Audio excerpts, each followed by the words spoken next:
बच्चों में भी कैंसर्स होते हैं एंड ऐसा अगर होता है तो इसके रीजंस क्या है? So this is very important question, बहुत ही सही क्वेश्चन पूछा आपने। बच्चों में बहुत सारे लोग सोचते हैं कि कैंसर नहीं होता है। जब हम लोग कैंसर डायग्नोस करके पेरेंट्स को एक्सप्लेन करते हैं, ऐसे कैसे हम सुना है कि बड़ों में होता है, बच्चों में भी होता है क्या करके।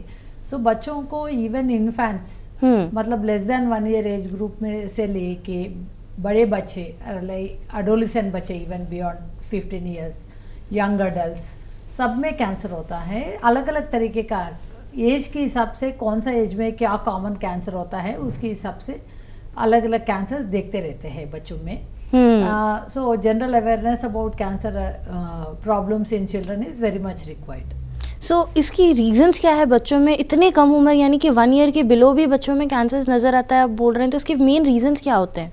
सो रीजंस बच्चों में जैसे बड़ों में आप देखते हैं कि टोबैको चूइंग, स्मोकिंग एंड कुछ exposure like factory exposures like aniline dyes and all, उसके हिसाब से बड़ों में कैंसर्स का इंसिडेंस।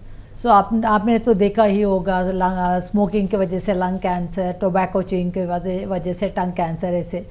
लेकिन बच्चों को डेफिनेट रीज़न नहीं होता है कि क्यों कैंसर्स आता है, इंसिडेंटली हो जाता है। बहुत सारे कैंसर्स को अंडरलाइंग कॉज नहीं होता है, बट अराउंड 10% केसेस ऑफ बच्चों के कैंसर को अंडरलाइंग जेनेटिक टेंडेंसी की वजह से भी कैंसर का इंसिडेंस होता है।